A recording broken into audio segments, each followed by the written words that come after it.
Estamos aguardando a Arayon entrar aqui. Vamos começar sobre alimento do futuro, indústria 4.0, falar um pouquinho sobre esse mercado. Yeah! Oi! Tá vendo bem? Tá ouvindo Tem bem? bastante gente já. É, Turminha animada. que bom, Já. né? Gosto assim. É. Assim é bom. Saudade, a gente agora morre da saudade falando por aqui. Né? Ó, só que você tá assim, ó. Vira assim, ó. Você tá assim, né? Então eu Aê, quero aê. isso aqui, ó. Vamos ver se eu consigo deixar. Eu pus aqui, eu nem fiz a foto do meu ambiente virtual aqui, porque, nossa, foi um pega pra capar pra testar isso. E eu sabia se eu punha esse negócio ou não punha o negócio. Aí eu vou pôr o negócio. Ah, você tá Vou com linda. essa, Gente inteligente, a beleza emana, minha com essa filha. cara de abelha, né? Abelha rainha. É um bom tema, abelha rainha. Eu amo É abelhas, sua inclusive. homenagem. Eu Olha, amo abelhas. estou fazendo homenagem, Andréa. Veja, temos insetos, Ah, você temos tá! abelhas. Mosquinha, aquelas borboletas, Não, butterfly, são abelhas. abelhas. São abelhudas. Então, the bees. Bebi. Na verdade, até as pessoas falam assim, você come as abelhas. Pelo contrário, a gente trabalha com preservação das abelhas e realmente elas trabalham produzem muitos alimentos que nos ajudam no sistema imunológico, estão em época de preservação e a gente não trabalha com ela alimentando na entomofagia. Né? Mas vamos lá ao assunto, estou empolgadíssima aqui pra gente conversar. E aí, não sei se você consegue ver as dúvidas por aí, o pessoal pode mandar, né? Muita gente perguntando, eu vou comer um grilo e vou ter vírus. Essa é a pergunta do século, né? Agora virou a pergunta E é legal, porque a gente... do século, eu não sei, mas da década com certeza vai ser, porque ela acabou de começar, né? E a gente tem que ficar de olho nas próximas pandemias. A má notícia, como disse o Rafa Tonon numa live dele esses dias, a má notícia é que essa é uma das pandemias da temporada, haverão outras, né? Sim. É isso. Eu acho que a gente está desenvolvendo agora uma habilidade que é muito utilizada na indústria 4.0, que é a resiliência. Você saber lidar com as mudanças que não estão previstas e que nem sempre são agradáveis. É viver que nem bambu, né, André? Resiliência é coisa de bambu, menina. Bom, mas é importante a gente desenvolver resiliência nesse momento e conseguir ser feliz apesar das adversidades, ou pelo menos nesse momento pensar que as coisas vão melhorar e ter um equilíbrio emocional e profissional. Nossa, e haja sanidade mental, né? Enquanto o povo está entrando, me conta o que você está fazendo. Onde é que você está, aliás? Eu tô em casa mesmo. Eu tô em casa. Você tá no cantinho de casa também. Na fazenda. Tô aproveitando para fazer umas farinhas de insetos, ó. O tempo ocioso. Eu acho que o segredo é você... eu acho que o segredo é você não se entregar totalmente a não fazer nada. Eu acho que eu tenho feito muitas coisas, mas é uma disciplina. E é engraçado porque as pessoas sabem que tem que fazer, mas eu acho que a disciplina é o maior desafio. A gente sabe que tem que comer, a gente sabe o que tem que fazer, a gente sabe que tem que se movimentar, mas a gente não tem a disciplina de ter rotina. Então é uma coisa que eu tenho proposto em fazer agora nesse tempo mais livre, para não deixar a mente vazia. Tenho trabalhado muito. Então, eu realmente não tô sentindo muito. Não enlouqueceu, né? Sinto falta dos parentes, das pessoas. Mas não tô parada. Então, acho que isso ajuda. Acho que ajuda bastante. Acho que dá pra gente aproveitar, assim, esse tempo, né? Pra se reciclar e pra fazer alguns cursos possíveis, ver muita coisa. Mas tem hora que a gente quer fazer porra nenhuma, né? Não sei se pode falar, a live é nossa. Merda nenhuma. Porque tem uma série de aconselhamentos, né? Via redes sociais e tudo mais. Tem hora que a gente fica chateado, né? Tem hora que a gente dá uma microfitada, assim, e encher a cabeça de conteúdo não vira, né? Aí taca ali fazer pão, fazer faxina, né? Fazer ginástica. É verdade. Não é? Velho, é verdade. Eu acho que a gente até estava precisando, né? Eu acho que está precisando parar. Sim. Eu realmente achei no começo, para mim foi bom parar e não fazer nada. Aí depois você vai respirando e voltando, né? Porque também você fica muito na inércia, daí você daqui a pouco tem que voltar com tudo e ter aquele ritmo. Não acho que não será o mesmo, acho que o mundo não é mais o mesmo, mas você tem que voltar no ritmo, você fica muito na inércia também. Vai ser difícil você ficar ativo, independente se vai mudar a sua realidade ou não. Então, no primeiro momento, acho que todo mundo estava muito e precisava, e agora as pessoas começam a fazer as novas conexões, né? E organizar o tempo de uma outra maneira, né? A gente organizou uma hora aqui, improvável, né, numa quarta-feira à tarde, para fazer uma live, né? A gente já teve umas conversas desse naipe, presenciais, fala aí, que a gente, né, a gente pira nessas conversas, né? Mas, poxa, são outros jeitos de aprender, outros jeitos de lidar, né? Eu concordo contigo, vai ser meio tenso, eu acho, voltar à rotina depois, porque a rotina não existe mais como rotina conhecida. Ela não está dada, a gente está se readaptando, né? Estudar, por exemplo, vai ser um negócio bem estranho, né? Voltar a estudar da forma, não sei, a gente aprendeu outras formas, outras ferramentas, dá para usar as ferramentas, enfim, desafios. Eu acho que o mundo digitalizou, a gente se digitalizou de uma certa forma. Quem não estava acostumado, de uma certa forma, também aprendeu a desenvolver essa habilidade. Eu acho que o mundo não será o mesmo porque ele está digitalizado agora, né? A gente tinha antes a coisa das empresas até não poderem trabalhar home office, e agora estão trabalhando home office. Então agora a gente vai ver assim, como vai ser esse mundo digitalizado? De que forma vamos trabalhar daqui para frente? Mas a gente vai ter um desafio aí ainda, porque de como vai ser esse novo mundo, né? Que a gente fala, são carreiras digitais. Tem carreiras, como a gente já conversou algumas vezes, que não existem, não existiam, não estavam desenhadas, né? E aí pensar em ser advogado em que perspectiva, por exemplo, né? Quais são os critérios para isso, né? Ou que outras profissões podem vir a surgir, né? Quem for prestar vestibular esse ano que vem, né? E se considerando que teremos vestibulares, etc., em suas épocas, que profissão que eu faço, né? O que eu vou estudar? O que eu vou ser quando crescer? Não sei. Já não tem essa resposta. Não. Mas as pessoas sempre falam assim, compensa estudar, compensa fazer faculdade. Isso já não é nenhuma questão de compensar, né? A gente trabalhando bastante com esse mundo das carreiras digitais, as pessoas procuram. Então, estudar, independente do que você for estudar, é importante, né? Esse desenvolvimento, só de você ter esse compromisso desse profissionalismo, de ter se formado, de ter se dedicado, é importante. São diferentes os valores de antes, de garantias de trabalho, né? Mas hoje é intrínseco, em qualquer entrevista, para qualquer cargo, para qualquer boa oportunidade, o estudo é sempre importante, porque demonstra um compromisso, demonstra que as pessoas estão dedicadas a investir em si mesmo. Eu acho que o estudo ele passou um pouco de ser um estudo que o outro vai utilizar do que você estudou, mas começou a ser visto de como as pessoas, você está investindo em você, Sim. Você está investindo em evoluir, você está investindo em conhecimento. Então, estudar sempre vai ser intrínseco para uma vaga, para uma disputa. Isso mas hoje já é básico, né? Aí a gente tem visto assim, o que as empresas têm procurado, né? Então, vamos lá, currículos da carreira virtual, dos seus empregos no futuro.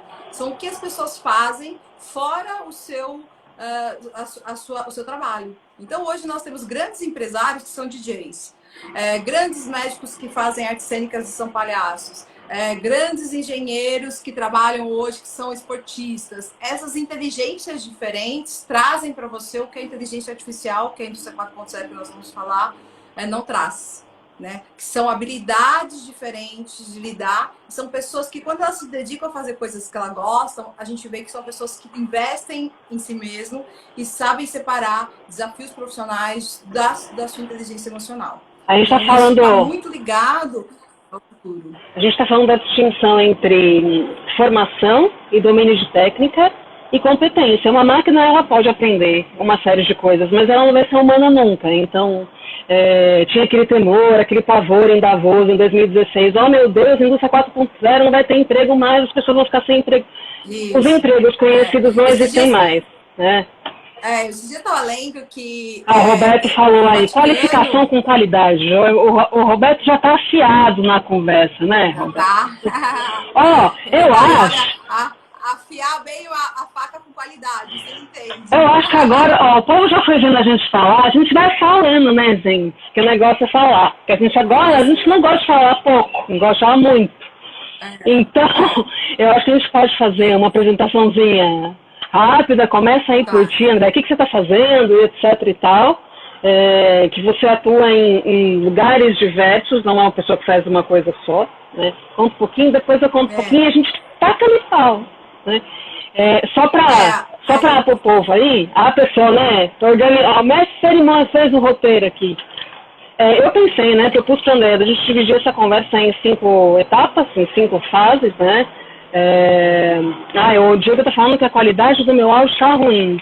Será? Tá cortando? Vocês estão me ouvindo bem? O Diego tá falando que meu cabelo tá bonito. Melhorou? Alguém dá um oi aí se tá me ouvindo.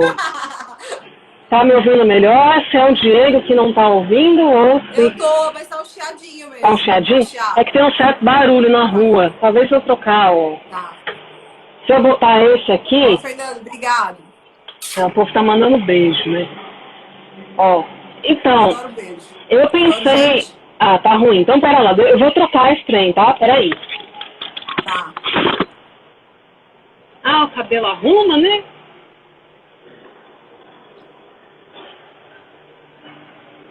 Deixa eu ver se meu batom tá na dente. Não tá, ainda bem.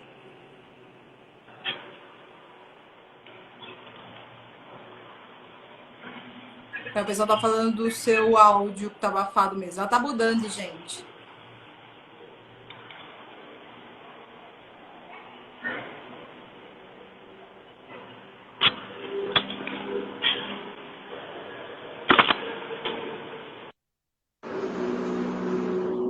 Isa, que bonitinho. Também estamos. Vocês estão ouvindo melhor agora? Agora sim, agora está. Tá mara. Nível Arayun. A gente gente, o cabelo ficou uma bosta, né? Porque tirou o negócio da cabeça, a tiara, ó. Faz de conta que tá assim, né? Ó. Não precisa, tá ótimo. Então, tava falando aqui pra gente dividir em cinco momentos, de conversa. O primeiro, pra gente se apresentar, etc. O Diego falou que melhorou, fechou. Falar um pouquinho de indústria 4.0, que trem é esse, uma definição sobre isso, também bobagem rápida. Entomofagia, porque é um assunto que está no contexto da Andrea pululando o tempo todo, eu tô de bicho, gente, é por isso. Design, redesign e food design seria um outro bloco assim, comprimido, né, para a gente falar dessa perspectiva gastronômica e tal. Dentro desse bloco de design, redesign e food design, a gente consegue falar muito sobre indústria 4.0 e provocar, eu acho que algumas questões sobre o que está acontecendo agora, né? Porque a gente aprendeu a fazer certas coisas no ambiente de casa, que não estava habituado a fazer em termos de rotina. A gente fazia de vez em quando, né? Inclusive trabalhar em home office não era algo rotineiro, era algo ocasional, né? Virou hábito, né? A gente está em casa e vai continuar encapsulado em casa, né? Vamos lá, fala aí um pouquinho então, Andrea, e abre por fim para as perguntas, né? Última parte. Fala aí, Andrea, o que você faz, o que você come, de onde você vem? Eu sou formada na parte de gastronomia, trabalho com isso há mais de 20 anos, em cursos de gastronomia, na parte de serviços, mas me especializei no empreendedorismo, na parte de business de investimentos nas áreas gastronômicas. Hoje eu atuo dentro do núcleo de empregabilidade e empreendedorismo da São Francisco, represento o núcleo, fazendo essas pontes com as empresas, novos empregos, carreiras digitais, novas oportunidades dentro do mercado, em amplas as áreas, né? Embora eu seja formada em gastronomia, tem essa parte especializada em negócios, e dentro da indústria 4.0 eu comecei a trabalhar com entomofagia antes de trazer o curso para a USF, né? Tanto que eu trouxe o professor Suzuki, que trabalha hoje na USF, que dá essa parte do curso, que foi meu aluno, né? Isso eu trabalhei um tempo e pedi para ele trabalhar com isso dentro da São Francisco. Inclusive o quadro que eu estou hoje no SBT era para o Suzuki ter ido. Quando me veio o convite, eu tinha falado, Suzuki, vai você, porque você trabalha com isso dentro do curso. Era uma apresentação só. A gente queria que ele fosse. Ele não tinha datas para ir, não conseguiu ir, porque inicialmente era uma apresentação só. Ele estava cheio de aula. Acabei indo e acabou ficando. Acabaram gostando. É uma coisa que realmente eu gosto, acabei ficando. Mas hoje eu acho que eu vejo até falar assim, nossa, é formada em gastronomia e negócios e está trabalhando com uma parte administrativa hoje e trabalhando na TV. Eu acho que isso diz realmente isso que a gente acabou de falar. São funcionários, são colaboradores, são pessoas multifocais. Nós temos um tempo para fazer o que a gente gosta, um tempo para trabalhar, e você pode desenvolver várias áreas na sua vida. Você não precisa só aquilo, né? Então, eu acho que eu me encaixo super desse movimento aí. Bem doido. André 4.0, né? Já veio 4.0. Ai, Deus. Verdade, somos. Não, tô progredindo para lá. Um dia chego lá. Tá, engraçadinho. Engraçadinho. Não, olha, eu tenho esses cabelinhos brancos, já vivi um pouquinho, fiz algumas coisas também diversas por aí. Faz 9 anos, 10, desde 2009, eu não estou fazendo conta mais justa, né? Pelo menos desde 2009, eu me alimento de gastronomia todos os dias. E estou dedicada a consumir esse prato do dia, que é o jornalismo gastronômico, né? Que é uma aba do jornalismo cultural.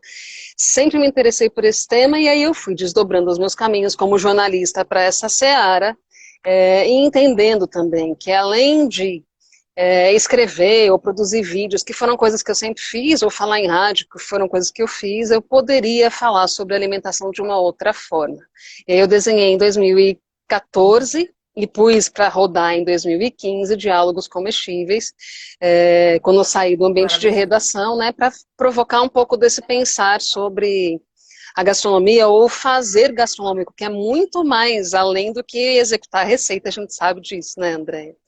Então tem um blog, né, que mantenho dentro desse projeto, essa nossa conversa, né, já escrevi algumas coisas sobre isso, estão disponíveis no blog, um post agora está recentemente publicado, coloquei ontem à noite, inspirada pela live, né, e é pertinente, sim, a gente falar de indústria 4.0, num tempo em que nem esse conceito estava sedimentado, a gente não teve tempo, antes da pandemia, para ponderar sobre nada. De repente, do dia para a noite, as suas certezas foram destruídas, tudo que você queria fazer ou havia planejado não vai rodar, não vai rodar, e a condição dada é uma outra condição, né? Essa coisa da gente ser móvel em várias áreas e dar conta de atuar sem muito problema tem mais a ver, como a gente estava falando no começo, quando as pessoas estavam chegando, né? Mais a ver com competência do que com formação. A formação dá um esteio, né? Sim. Ela dá uma ajuda para a gente assentar as coisas. E eu queria que você comentasse um pouquinho de qual que é a tua compreensão sobre essa indústria 4.0, para daí eu amarrar o conceito e a gente falar um pouquinho da definição e do que ela projeta para a gente, do que ela desenha para a gente. Eu vejo que o Brasil ele está nessa transição há algum tempo, né? Nós estamos mais imersos na 3.0, que são máquinas que trabalham na produção, então elas desenvolvem produto, desenvolvem produção de uma maneira física e uma maneira em escala. Eu acho que o Brasil está bem dentro desse conteúdo de uma maneira geral. A 4.0, eu miro mais os conceitos voltados para a inteligência artificial, que é onde a gente deixa de substituir uma mão de obra de produção e você realmente substitui inteligência. Então, são pessoas altamente capacitadas, altamente estudadas, altamente preparadas para aquele trabalho que podem ser substituídos por uma inteligência artificial. Né? Então, o medo até da inteligência artificial, que algumas pessoas falam, meu Deus, vamos precisar mais ter médicos, vamos precisar mais ter advogados, a tecnologia vai resolver isso. Então, são tecnologias que são inovadoras, porque elas desenvolvem um jeito novo de fazer o que era feito antes, através da tecnologia. Então, é uma inovação através da tecnologia que trabalha com inteligência. Então, dentro da 4.0, que eu acho que é o grande boom e que a gente está começando a utilizar agora, através dos aplicativos de transporte, até aplicativos que te ajudam numa consulta médica. Esses dias eu estava lendo, tem um aplicativo que o Vaticano acabou colocando para uma aprovação informação de você fazer uma confissão pelo aplicativo. Então, um confessionário. Ah, o padre fala, vai em paz, ajoelha no milho. Se não tiver milho, ajoelha no feijão. Isso, aí já você está substituindo já uma referência religiosa, humana, dentro da inteligência artificial. Então, acho que esse é o grande desespero, que é uma provocação que a gente faz aqui, até para a gente desmistificar tudo isso, porque a indústria 4.0 vem para nos auxiliar, melhorar e evoluir, né? Acho que eu posso colaborar mais dessa forma e você pode falar um pouquinho sobre Philip Kotler. O Sérgio já mandou o Kotler aí na conversa, né? Aí você pode falar um pouquinho sobre a definição. Adoro, né? A pessoa foi na aula, lembrou do Kotler, lembrou do Marketing 4.0, né? Já relacionou.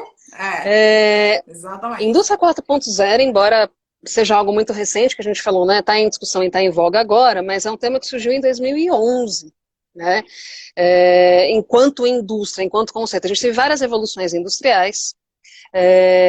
André lembrou da terceira, que é essa que parece que a gente está dentro dela ainda, mas a gente já está na quarta. A quarta existe enquanto conceito desde 2011, mas ela começa a se formatar quando a internet está disponível para muitas pessoas, né?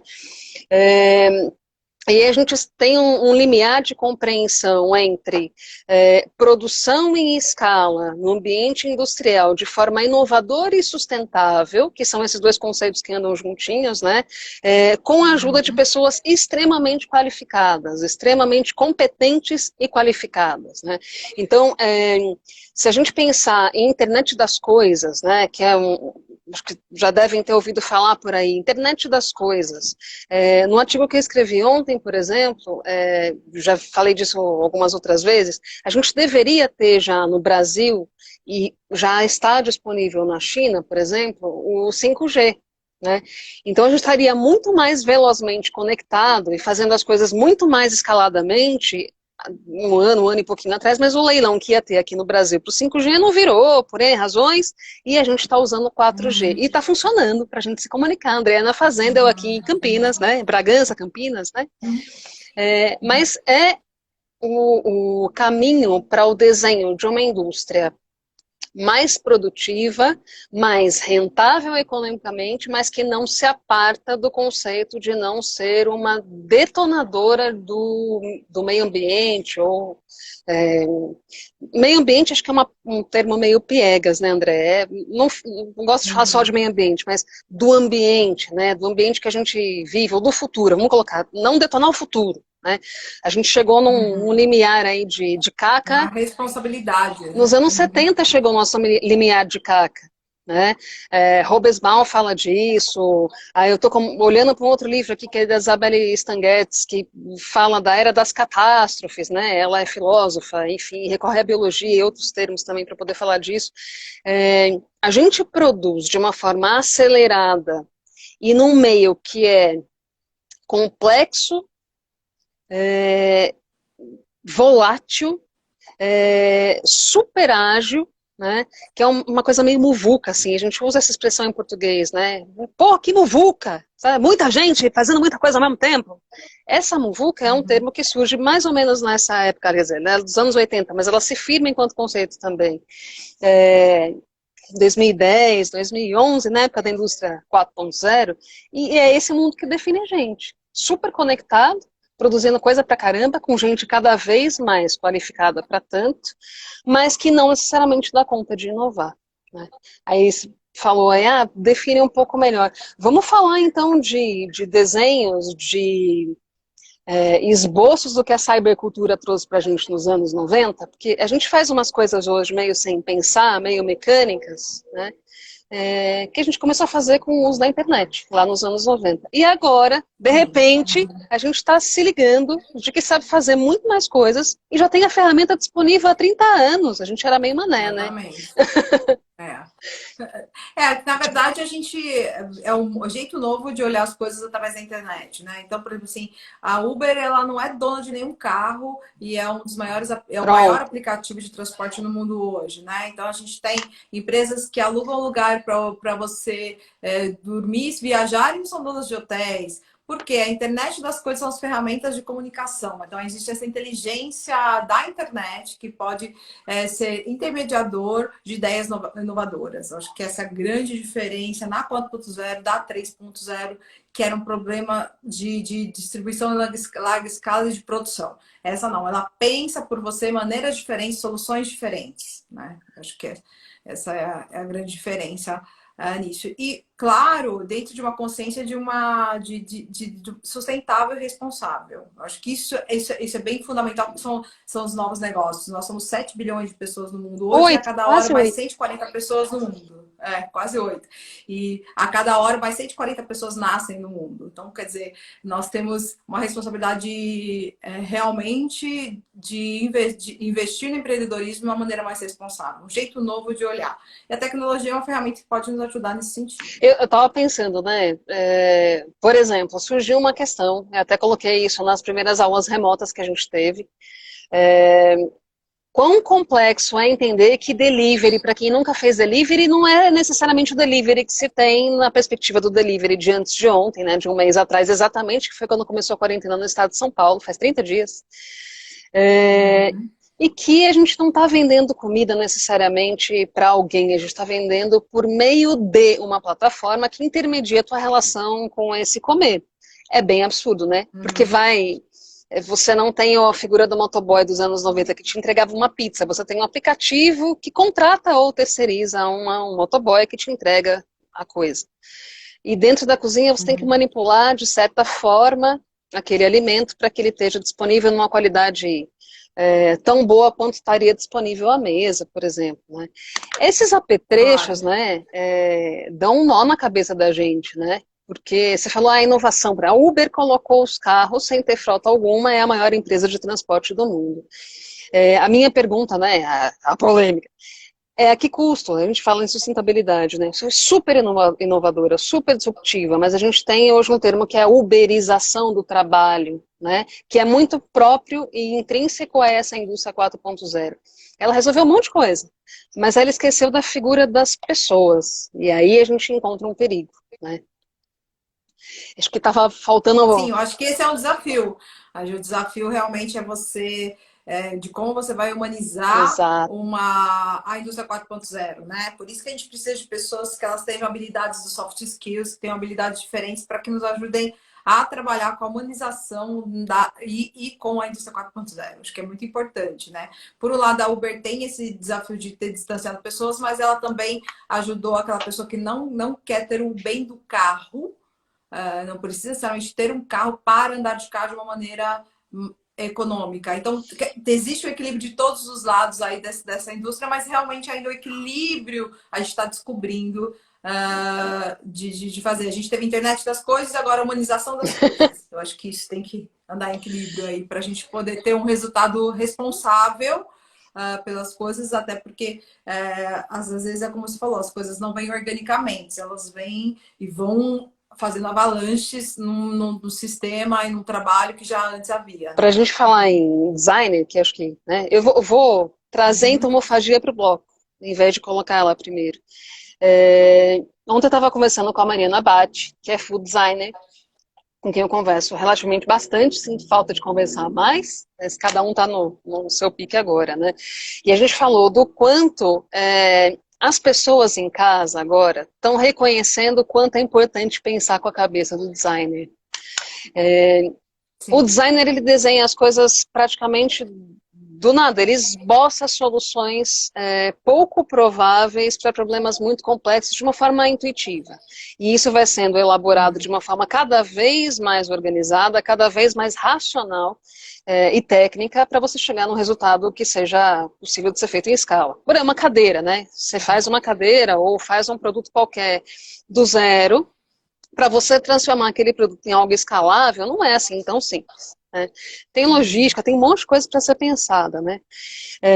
Se a gente pensar em alimentação, e aí vem a grande questão, né? A gente tem 8 bilhões de pessoas, 8 bilhões de boquinhas, né?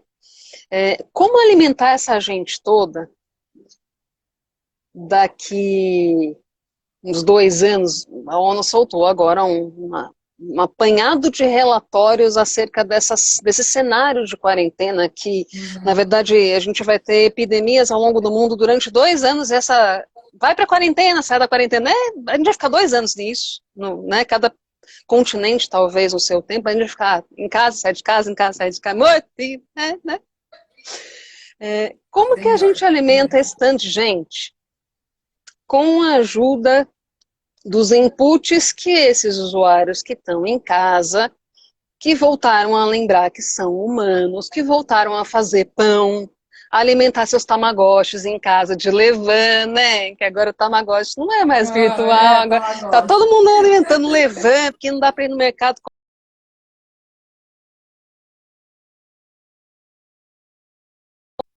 Baratinhas, Ela come umas coisas diferentes, né, gente? A gente gosta de ver, né? Como que alimentar esse povo todo de uma forma que seja sustentável, economicamente viável, ambientalmente responsável, mais do que nunca, né? Pô, e aí? Fala um pouquinho. A indústria 4.0 dentro dos alimentos, ela vem nos ajudar um pouquinho na questão dos rastreamentos dos alimentos, então as pessoas estão procurando. Eu sempre digo que a evolução da gastronomia é o retroceder.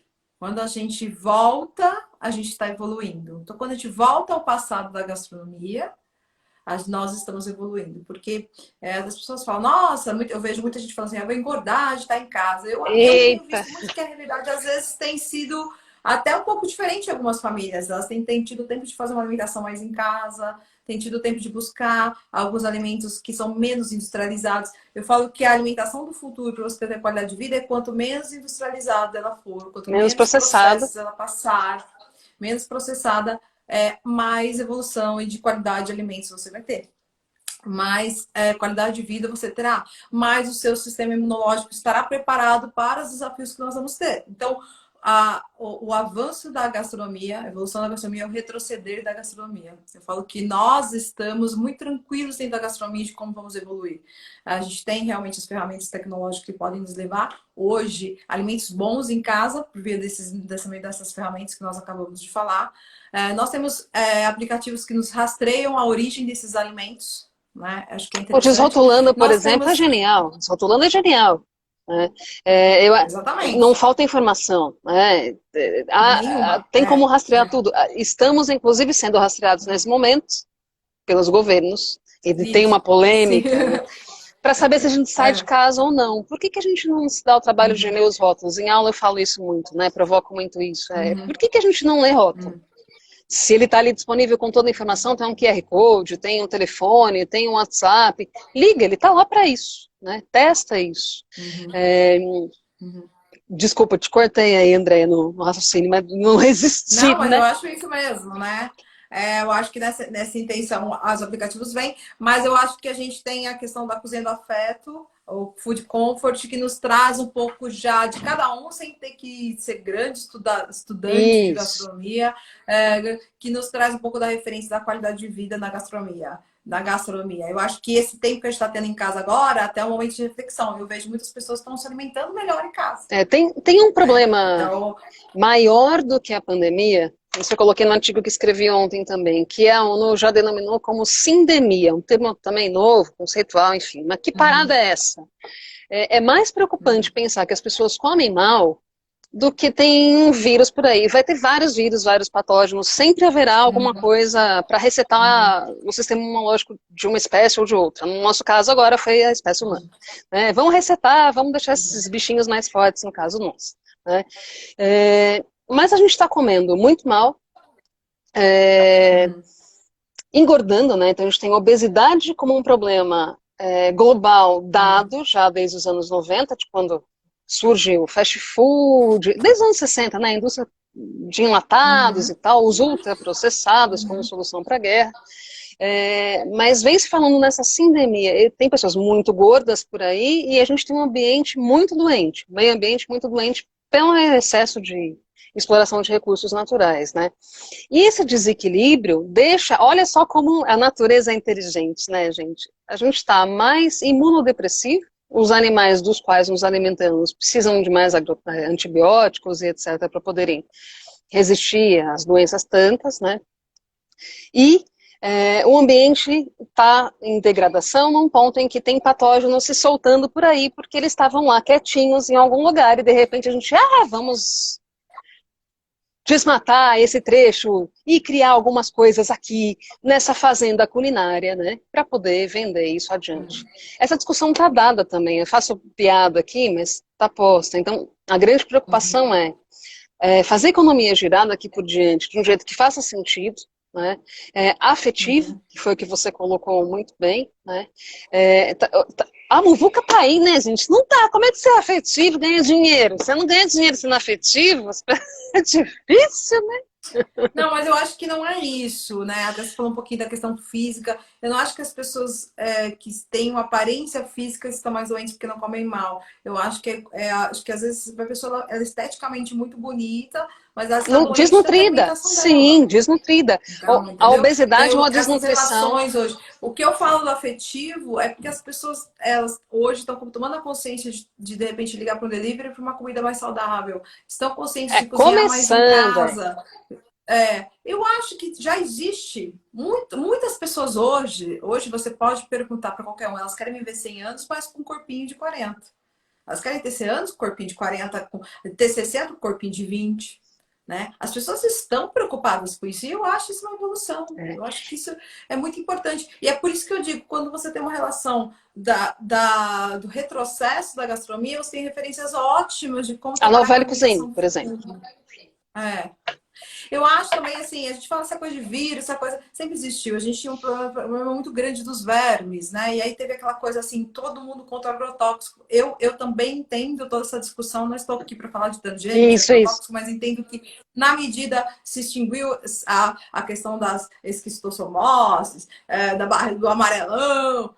Essa discussão na alimentação sempre houve. A gente acha que é uma coisa nova e não é, né? Então a gente acha que só o bicho que está lá pode ter um vírus. Assim, a gente tem toxoplasmose hoje nos urbanos com algum animal, pode ser um gato, pode ser uma pomba que não esteja vacinado, que não esteja. Então, esse risco a gente sempre existiu. São discussões são importantes, as pessoas estão tão, talvez, atreladas a embalagens que acaba esquecendo que essa conexão entre a terra, entre o plantio, entre o animal, entre o alimento, sempre houve. Por isso que a legislação de higiene e manipulação existe hoje, a legislação, a parte de controle sanitário existe, porque realmente é uma discussão eterna. Sempre existiu, sempre vai existir. É importante a gente entender. As pessoas falam para mim, André, você é louco, come qualquer coisa? Não. Eu sempre tomo muito cuidado com o que eu como. A gente vai entrar, mas eu a gente sei vai que eu entrar estou aí, que é legal. comendo. Então, é nesse sentido que eu falo, que o retrocesso é o progresso da gastronomia. Eu acho que teve gente que se surpreendeu nessa quarentena, ou vem se surpreendendo, né, de quanto é possível ter uma horta em casa, isso dá certo, de entender que, nossa, dá esse trabalho todo fazer tudo isso? Sim, dá. Mas é legal também depois você colher o tomatinho, fazer as coisas com aquilo, né? Tem uma pessoa falando aqui para mim, verme, isso é falta de saneamento. Realmente, o verme, a gente tinha as questões de algumas questões através de vermes que eram falta de higiene mesmo, saneamento, falta, até um cuidado que a gente tem que ter com a maneira que se aduba os orgânicos e a higiene depois de comer os orgânicos. As pessoas falam bastante do orgânico, mas você tem que higienizar o orgânico para comer, porque ele pode estar... Aliás, ele vai estar com algum... De uma maneira... Ele vai ter vermes, gente. O orgânico é bom que ele tenha. Assim como o agrotóxico em grande quantidade pode te dar uma intoxicação química. E realmente é uma discussão que existe, assim, em parte das grandes contaminações é falta de higiene, é falta de processo, de temperatura. Sim, eu acredito muito mais nisso do que qualquer outra especulação que possa ter, né? E nem a discussão nossa hoje aqui, mas é assim. Alguém falou também sobre Cloud Kitchen, se você quer falar um pouquinho. Não, achei legal. Poxa, cozinhar na nuvem, né? Que raio é esse, né? A gente está cozinhando em nuvem, né? O Máximo Botura entra de pijama. O Andoni estava fazendo live até agora há pouco. Daniel Garcia, que é lá da Espanha também. Os irmãos Adriano, os dois, vivem por aí. Alex Atala estava falando de tatuagem ontem. Gente, pô, pirou, né? Fica fazendo live. O negócio é live agora. Abre a cozinha de casa, quer dizer... nesse ambiente de indústria 4.0, tem isso sim, a gente está vivendo a febre do conteúdo, né? As pessoas entenderam que é conteúdo relevante ainda, a distinção não foi feita, né? Pá, é explosão de live de sertanejo, é explosão de live da porra toda, né? De maquiagem, de receita, né? Tem algumas lives interessantes rolando, e quando a Rafa fala de Cloud Kitchen, eu entendo. Tem uma cozinha de espírito colaborativo surgindo com a ajuda da internet, sim. Né? Tem um movimento espanhol que é, não sei se capitaneado, mas ele está sendo empunhado pelo Andoni desde o começo, Andoni Andoritz, que é do Mugaritz, que estava cogitando se manter fechado permanentemente, Mugaritz. Tem essa discussão.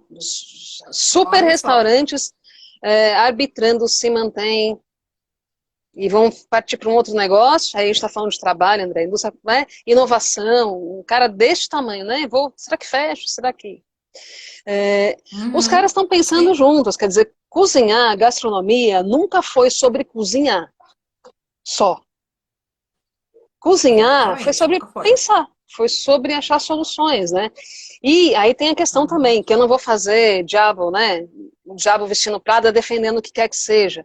Mas a indústria de alimentos, ela nunca foi vilã. E se ela não houvesse, a gente não estaria bem resolvido agora para comer. Principalmente nos desertos alimentares, onde a comida não chega. Né? Você pode ter terra abundante e não tem comida chegando lá. Não é bem assim que funciona, né? Tem um romantismo pintado em algumas definições. Quando a gente é cozinheira, a gente, né? Eu vou salvar o mundo. Vai, mas você precisa de ajuda de um monte de gente para fazer isso. O produtor tem vários atores na gastronomia, né? E dentro do cenário da indústria 4.0, essa colaboração, no sentido de processo atrás de processo, de uma forma muito bem organizada, e agora com a ajuda da inteligência artificial, já está dado. Nenhuma metalúrgica, nenhuma montadora de carro faz carro. Você não tem gente fazendo carro, você tem robôs fazendo carro desde os anos 90, pelo menos, né? Tem um cara lá para ver se o parafuso ficou apertado certinho, testar e tal. Na indústria de alimentos, idem, né? Maria do Carmo está aí entrando. Por favor, Foodworks, manifeste-se sobre esse ponto. A Maria do Carmo, ela é consultora da Foodworks e ela é, porreta, trabalhou em empresa grandona. Então acho que ela pode até mandar umas perguntas aí. Legal. Vamos lá. Tem essa coisa colaborativa sim, Rafa, mas eu acho que vai partir muito de uma iniciativa de demanda de usuário também, para que os chefes se unam e façam cozinhas colaborativas de fato. O que aconteceu nos últimos 20 anos, pelo que enxergo, André, aí você me diz. Aí a gente está falando muito de competência agora, hein? É muito ego para pouco ego. Muita gente trabalhando no conceito e tal, e deixando de se unir. Tem movimento, não estou generalizando não, tá? Tem movimentos onde já houve essa coisa, onde já houve esse ensaio, ou esse flerte com a colaboração, a economia circular, o redesign, esses termos já vieram à tona, mas eles não são ainda dados como geniais. Eu acho que depois da pandemia, talvez a gente tenha colaboração de fato. Comenta aí, joguei para você. Tá bom. Eu acho que dentro de Foodworks, o que a gente pode falar? Vamos lá falar um pouquinho sobre o trabalho do futuro na gastronomia. Como ganhar dinheiro na gastronomia? Eu acho que primeiro você entender que a gastronomia na 4.0 ela será vista a alimentação como remédio.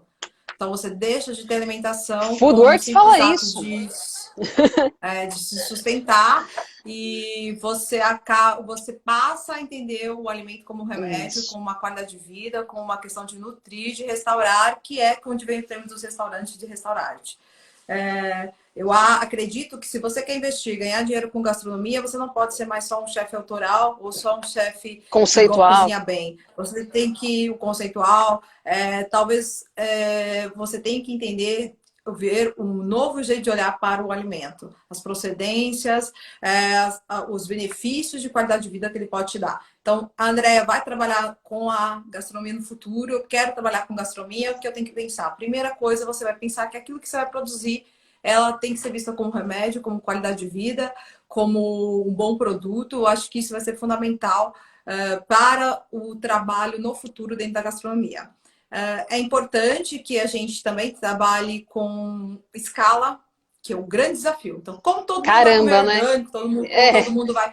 Então, São essas pessoas, e esses desafios existem justamente para são as pessoas que vão chegar primeiro, né? Pensando no outro. A gente brinca muito hoje que quem ganha hoje chega primeiro. Ele não pensa o que aquela ação de chegar primeiro trouxe. Na gastronomia, você não pode pensar só em chegar primeiro. Na gastronomia, você tem que pensar chegando primeiro com responsabilidade. Então, o futuro da gastronomia é isso. É por isso que eu acredito na entomofagia, embora ela esteja bem polêmica agora. Eu acredito porque eu vejo escala, eu vejo indústria, eu vejo nutrição e eu vejo qualidade de vida. Então, é isso que você tem que pensar quando você vai trabalhar com Foodworks ou trabalhar com a profissão do futuro dentro da gastronomia.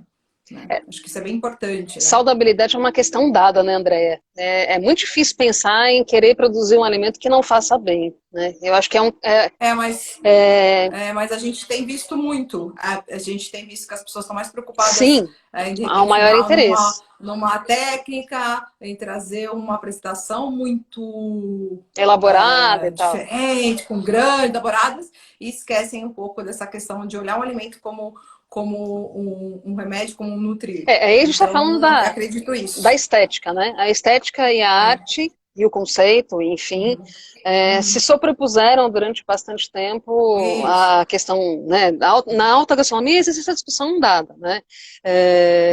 Quando a gente fala em saudabilidade, tem que ser um negócio gostoso, né? E que seja justo. Eu estava falando da função social da gastronomia. Parece que uma leva de cozinheiros aí... Mas para você trabalhar com Foodworks, não adianta você ter um prato lindo, bonito, inacessível. Sim, você entendeu? Sim, é você isso. Tem que trabalhar, você tem que trabalhar realmente com a comunicação popular. Você tem que trabalhar com alimentação acessível que seja bom para todos. O prato Esse é o desafio da profissão do futuro. Então você tem que fazer hoje. Que formação que você tem que ter para alimentação do futuro? Tecnologia vai ser uma ferramenta. Quanto mais tecnologia ou pessoas da sua empresa que estejam tecnologia, vão te trazer mais resultados. Mas você tem que pensar o seguinte: você tem que entender de nutrição, sim. Você tem que entender de gastronomia, sim. Você tem que entender de designer, sim. E você tem que entender de técnica, sim. Então, para mim, o profissional do futuro da gastronomia, ele tá completão, né? Ele é completão. Eu acho que ele tem que entender também dos significados e dos signos. Quer dizer, vai dar um beijo para Pri. Pode falar. Ele tem que entender dos significados dos signos. Quer dizer, o usuário tá falando um monte de coisa para ele. Tipo, cara, não caga a regra no meu prato, não fala no meu ouvido, não fica falando no menu de degustação de 20 tempos, ou empilhando coisas que eu só quero comer. Né?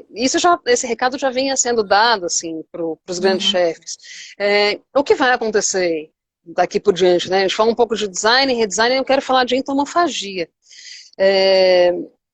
Tem uma função social na gastronomia que eu acho que se recupera, aí rebuscando o que a Rafa falou de cozinha colaborativa em nuvem, mas vamos falar de cozinha colaborativa como função de cozinha. Né? E em termos de redesign, né, esse planejamento que estava todo dado, todo colocado, aí vem André e fala, o profissional de gastronomia tem que ser isso, mais isso, mais isso, mais isso, mais isso, mais isso, mais isso, tem que ser, né? Na verdade, tem que ser. Se você trabalhar com Foodworks, profissão do futuro. Se você está contente com o que você produz hoje, está fazendo hoje, acho que a gente não tem essas obrigações. Mas assim, se você quiser uma dica de trabalhar com Foodworks no futuro, eu acho que você tem que ter um novo olhar nesse sentido. Aí o Roberto falou que tem que saber afiar. A gente não tem essas inquietações de que você está errado o tempo todo, elas não devem existir. Você está seguro, você está confortável, você está produzindo, você está sendo justo, você está legal. Agora, se eu quero pensar no futuro, se eu quero investir, qual é a dica? Qual é o caminho que se deve seguir? Eu acredito muito que você tem que pensar em escala de uma maneira sustentável e de uma maneira saudável na alimentação. Mas em escala. É o grande desafio. O prato de R$200 que você paga, ou de 250 euros, eu não sei se ele vai existir mais, de tudo que eu tenho ouvido falar, dos chefes, dos especialistas, dos analistas, dos futuristas, esquece. Esse tipo de restaurante, alguns restarão e por uma razão X, que a gente vai descobrir daqui a pouco, mas a maioria volta a ter função social, e a leitura que eu faço é que o cozinheiro volta para o lugar dele, que é a cozinha. Quer dizer, ele pensa e trabalha lá, inova lá, e pensa em como escalar isso, em como entregar outras soluções, né? Vamos falar de entomofagia, vai, que é um assunto polêmico, mas é legal, que tem a ver com a alimentação do futuro, tanto quanto as punk, então acho que dá pra gente casar essas duas essas duas entradas de tema, claro. né? E falar da importância dessas duas saídas nutricionais, né? Sim. O Diogo tá aqui com a gente, mandar um beijão para ele. A Andrea falando aqui, mente aberta. Eu sempre penso realmente, sair da caixa, né? Você tem que ser uma pessoa que vai sair da caixa. Quem Mas não dentro mandou também de pergunta, pode mandar foodwork, pergunta aí. quem dentro do foodwork também, que eu acho interessante, tem essa nova, que entra um pouco em clouds e entra um pouco nessas nuvens, né? São também as gastronomias, como os projetos como Gastromotiva, com os projetos que trabalham em parceria com os grandes, repercutindo isso de uma maneira de dar conhecimento para que as pessoas possam ser autodidatas em seus negócios. Então, você deixa de dar o pão, você ensina a fazer o pão. Eu acredito muito nisso também, no futuro da gastronomia, grandes empresas vinculadas com projetos cada vez maiores nesse sentido também. Então, a gastronomia ela é uma área criativa, é importante que a gente fale assim, isso é só cozinheiro. Não, a gastronomia ela trabalha com pessoas extremamente criativas, nós temos uma habilidade cinética muito importante dentro da gastronomia, são pessoas que têm inteligências bem cinéticas. A inteligência cinética é bem difícil de você achar hoje no mercado. Então, a gastronomia, ela desenvolve você na inteligência cinética. A gastronomia também desenvolve a inteligência interpessoal, porque trabalha com pessoas o tempo todo. Então, são pessoas extremamente trabalhadas com resiliência e com inteligências diferentes da que a gente possa encontrar no mercado. Dentro disso, a gente pode desenvolver um novo negócio, que é entre parcerias, gerar conhecimento. Você dar conhecimento, você dar aquilo que você tem de criativo, de bom, de interessante, receita certa para aquele que não teve a mesma oportunidade ou não tem a condição, ou você multiplicar isso de uma forma em que você não pense mais como outro como concorrente. Aquele outro, quanto mais o seu setor está fortificado, ele traz. Então, por exemplo, se você tem uma cidade com uma ótima gastronomia, que todos têm bons restaurantes, você tem um outro tipo de turismo. Se tem uma cidade que tem ótimas produções de vinhos, você tem outro tipo de turismo. Quando você pensa no multi, quando você pensa no maior, a repercussão desse novo negócio, ela traz para você outro tipo de investimento. Né? Então, você ser o único melhor restaurante da sua cidade vai te trazer um X de pessoas. A sua cidade, ser a melhor, exatamente, da melhor comida, ela te traz o mundo todo. Né? Então, eu acho que as pessoas têm esse novo mercado também para poder trabalhar de uma forma diferente. Eu trabalhei na Gastromotiva e depois em São Paulo. Com o David, né? Trouxe para justamente o projeto Ceasa em Campinas, pela USF, porque acredito muito nas parcerias entre grandes empresas e nós sermos intermediadores de conhecimento. A Maria do Carmo está perguntando o que é inteligência cinética, mas só para, antes de você responder... Legal. A gente estava trabalhando, eu fiz um desenho bonito, eu não sei desenhar porra nenhuma, mas eu fiz uma flechinha para cima, né? A gente sai de um contexto assim, de flechinha para cima, né? De verticalização das colaborações, né? Em termos de hierarquia, a cozinha é super hierárquica e tal. Para um negócio, falando bem de RH, né? Para horizontalização. Todo mundo no mesmo nível, né? O Rodrigo tá dando risada aí. A gente não sabe desenhar, né, gente? A gente faz os risquinhos. A Rafa tá rindo também. Eu não sei desenhar. Quem me conhece sabe que eu não sei desenhar porra nenhuma.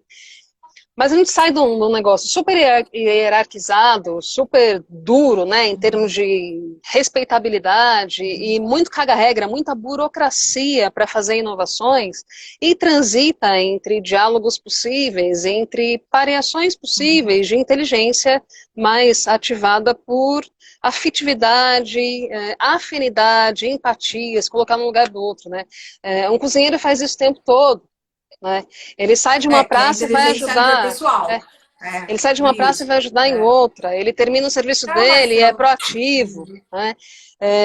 Tem milhares de coisas para a gente levar em conta. O que o Marcelo falou, a gente tem que falar.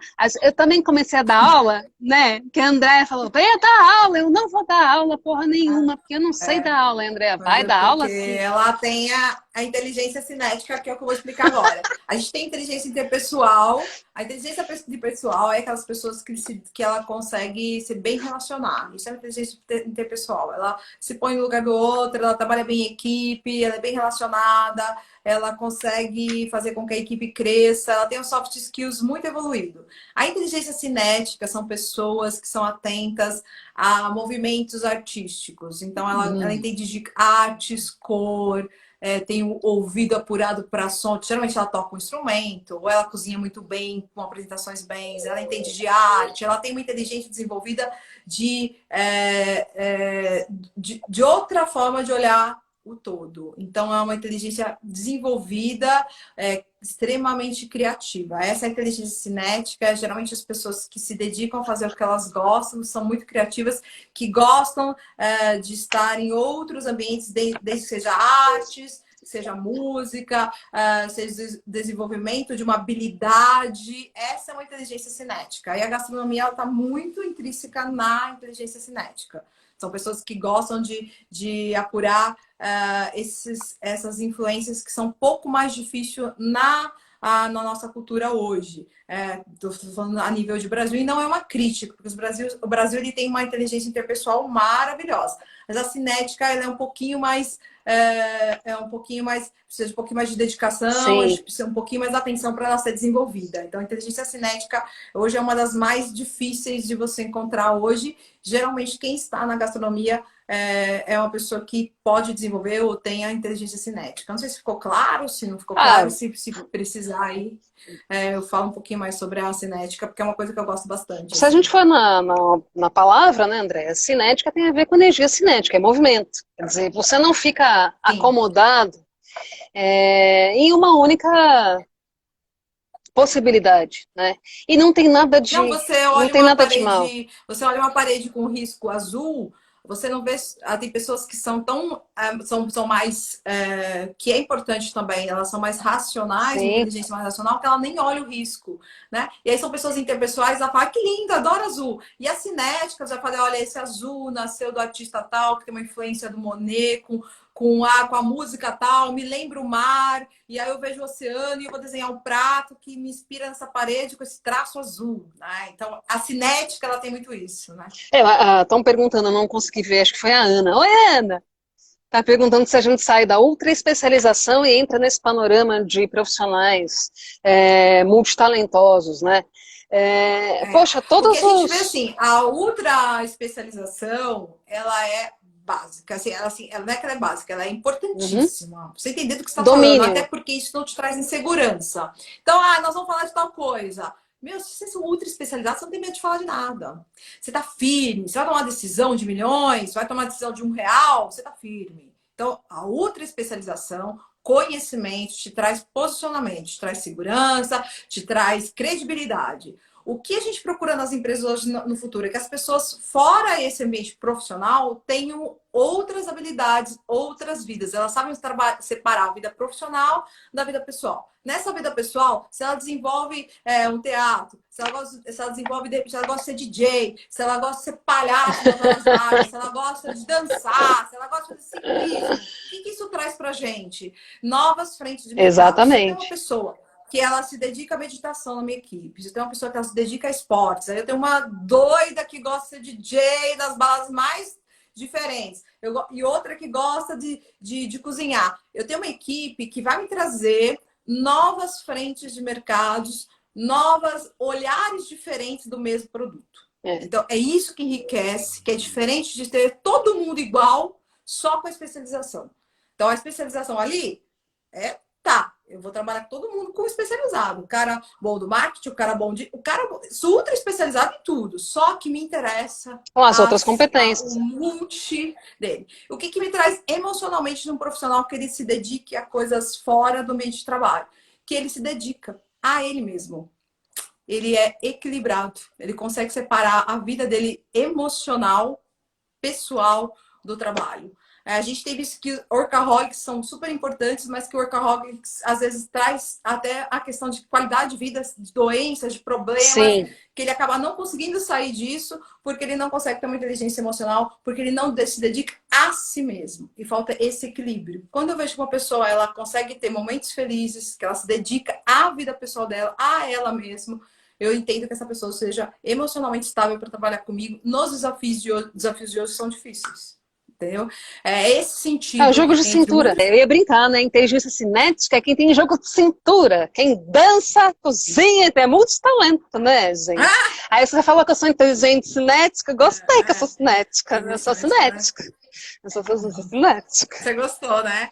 Mas você é muito cinética. Quem trabalha com design, entende arte, sabe, tem habilidade de escrever, é uma pessoa extremamente disciplinada, a gente já sabe que tem habilidades de inteligência. Então, eu tenho um olhar, eu talvez não cozinhe tanto quanto as pessoas acham, mas eu acho que uma habilidade minha é de realmente saber olhar a habilidade do outro. Acho que isso é muito interessante. Eu sempre trabalho com equipes com pessoas extremamente inteligentes que eu aprendo mais com elas do que comigo. E graças a Deus as empresas não são mais hierárquicas, são lineares, onde você pode estar numa posição de Sabe, líder e saber menos que a sua tem uma equipe, discussão né? importante E aí pra trazer gente ótimos colocar. resultados. Quando você falou descreveu essa competência, tá? Ou esse profissional interessante para esse panorama de indústria 4.0, eu lembrei aqui das groselhas que eu ando vendo na quarentena e antes, né? Porque eu vejo coisas estranhas. Então, quem fala isso é o Rafael Groselhas. Desperite. Adoro Adoro ele, que groselha. ele fala groselha, eu assumo a groselha para mim, né? Mas normalmente, eu falo isso em sala de aula pra caceta, né? Quem me conhece aí vai falar, putz, é verdade. Eu misturo as caixinhas, né? Eu adoro misturar caixinha. Acho que caixinha serve pra porra nenhuma, a não ser pra guardar pares de sapato quando eles são novos. Do mais, não serve. Então, eu derrubo as caixinhas, a gente mistura e devolve, né? Tem gente que se incomoda, mas o mundo que tá dado é esse, né? E aí, tem uns filmes aí que discutem essas questões todas de relações interpessoais e o que fazer para sobreviver em épocas de, né, pandemia e etc. Participei de umas coisas de debate sobre zumbis com um povo acadêmico, foi bem legal, foi divertido, foi muito legal. Que Eu acho que a delícia! gente tem que fazer Imagino. um contraponto aí, André, em relação ao que a gente vai ensinar para as máquinas. Eu falo isso pra caramba, assim, porque faz bem uns 20 anos que a gente está ensinando para as máquinas as coisas que a gente quer. 30 anos, desde a internet, né? A gente bota lá no Google o que a gente quer e aquilo fica registrado. E isso pode ser rastreado, muito bem rastreado, e servir como arquivo para tomada de decisões, né? Eu tenho vários arquivos possíveis, eu acesso esses arquivos no momento que for oportuno para mim e desenvolvo produtos tangíveis para as diferentes necessidades que eu tenho de usuário, né? Eu atendo todo mundo incrivelmente muito rápido e estou falando isso muito agora, né? A gente está com uma atenção tão dedicada dentro de casa e está dizendo tantas coisas que gostamos e acessando essas redes, né? Com tanta frequência, né, que é impossível que os empresários, as empresas grandonas não estejam prestando atenção na gente, sabe? Isso é um perigo, é um perigo. Mas o que a gente está ensinando para as coisas, né? O que a gente ensina primeiro para as inteligências artificiais e o que elas vão ensinar para as outras coisas por meio da internet das coisas, né? A gente está falando muito de linguagem de programação,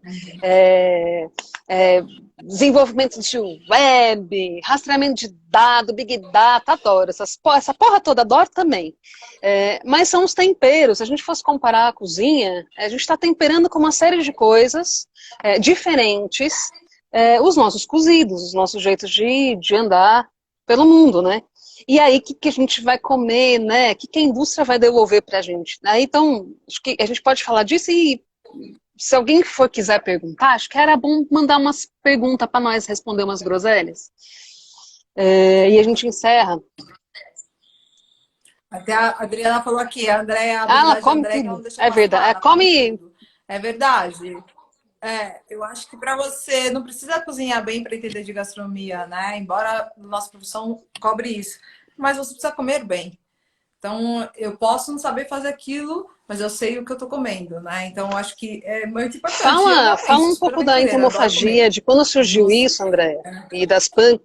E a gente vai começar a falar disso, no fim cortou. E do quanto isso pode ser útil para as máquinas aprenderem com a gente a comer coisas novas. Como que a gente demanda isso? Sim, a entomofagia... A entomofagia, ela não é uma novidade, né? Então, a gente tem isso desde a década de 70 como tendência, estudos dentro da área de cosméticos. Isso. Então, shampoos à base de queratina, de grilo, desde a parte de remédios, então, que são questões de nutricionais, proteicos, e até na questão das abelhas, com os extratos, com o mel. Então, os insetos, eles são base de estudos. A entomofagia, como fonte de alimentação, ela não é algo novo. O que ela é novo é porque ela pode ser uma fonte de alimentação em escala, com qualidade e sustentável. Esse é o grande negócio da gastronomia para a indústria 4.0 e para o futuro. Segura dentro das questões sanitárias, dentro das questões que possam, até fiz uma apresentaçãozinha que não deixar nada passar, segurança alimentar.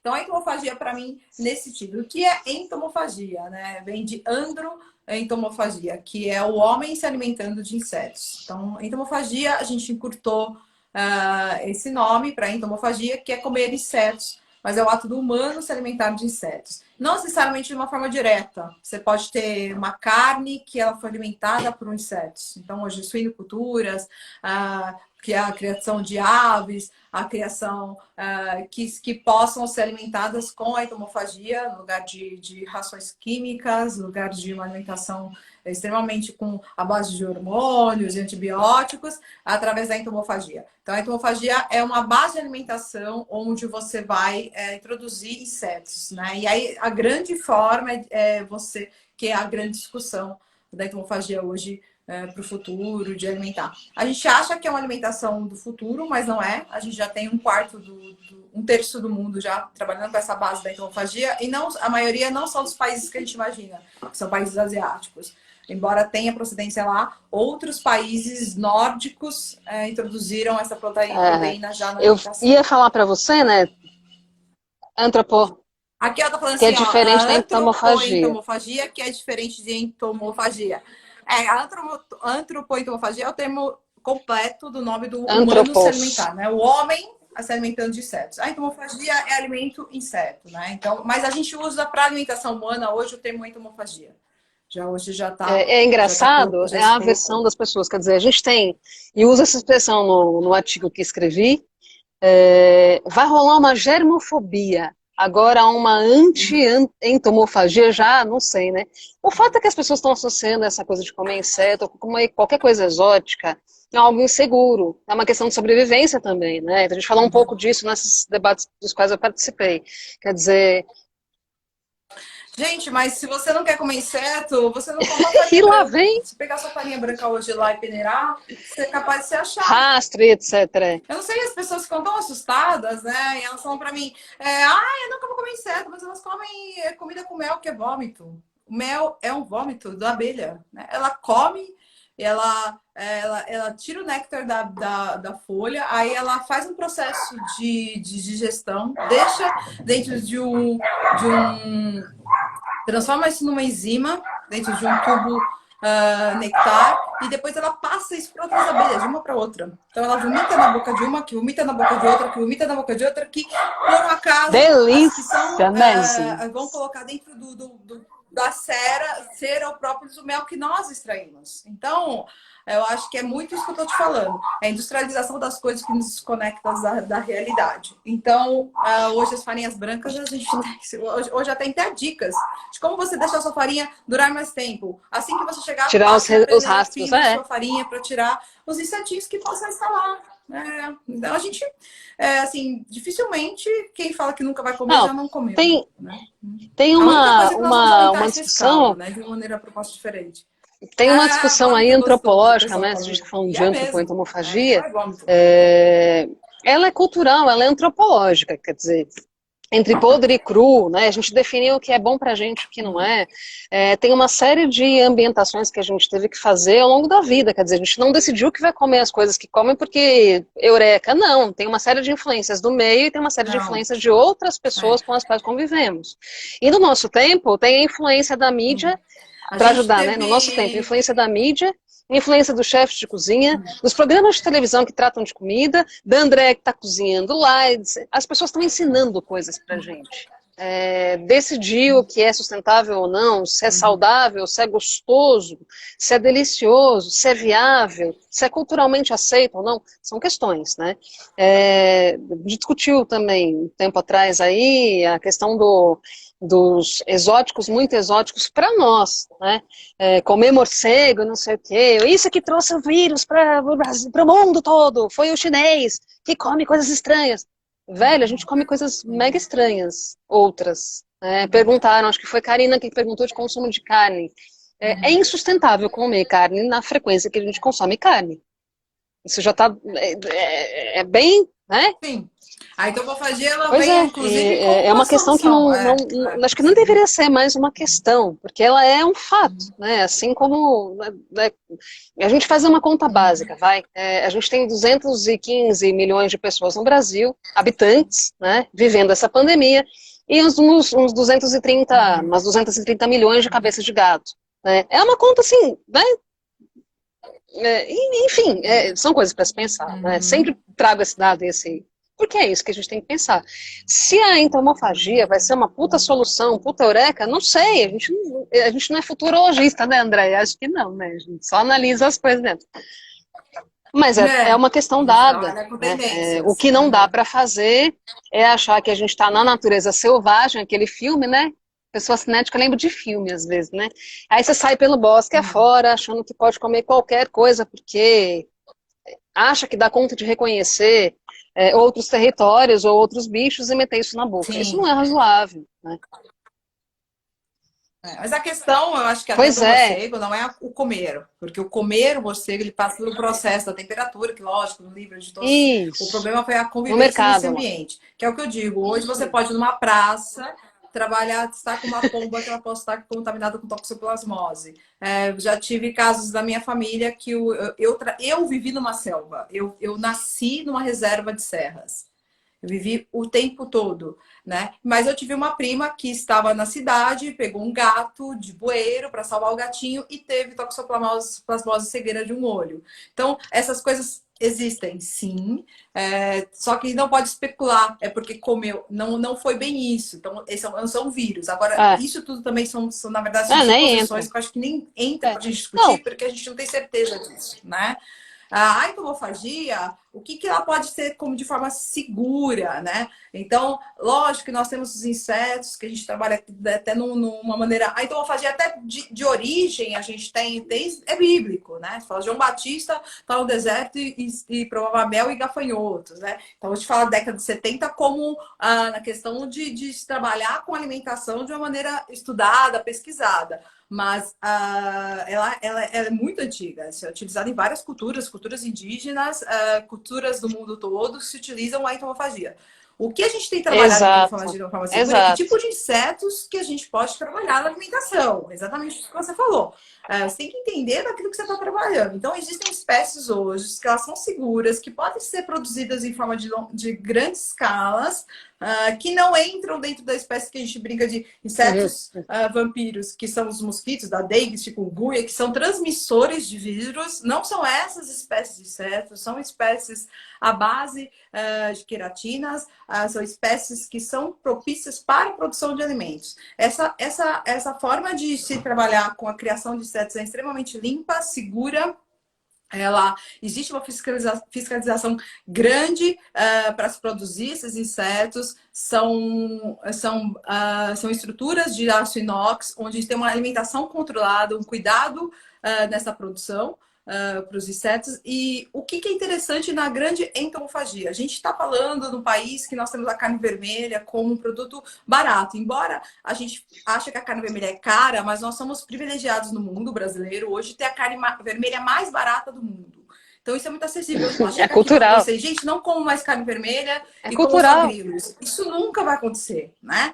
O que eu acho que a gente tem que pensar é que o inseto ele pode ser uma alternativa para um dia, né? Aí um dia eu não vou comer carne vermelha e eu vou comer um grilo frito. Lógico que a cultura brasileira não vai. Nós não temos nenhuma referência do inseto como algo positivo em anos do nossa convivência. O inseto sempre a gente foi transmissor de doença, voltado ao esgoto, e não é aparência, porque um polvo, um camarão, eles são de aspectos tão impactantes quanto um grilo, né? A questão é a Isso. cultura que a gente tem sobre a higiene, sobre o risco, sobre ser sujo, sobre ser esgoto. É essa cultura que a gente tem. Então, para o mercado brasileiro, eu acredito extremamente nas farinhas. Eu não acredito que a gente vai trabalhar com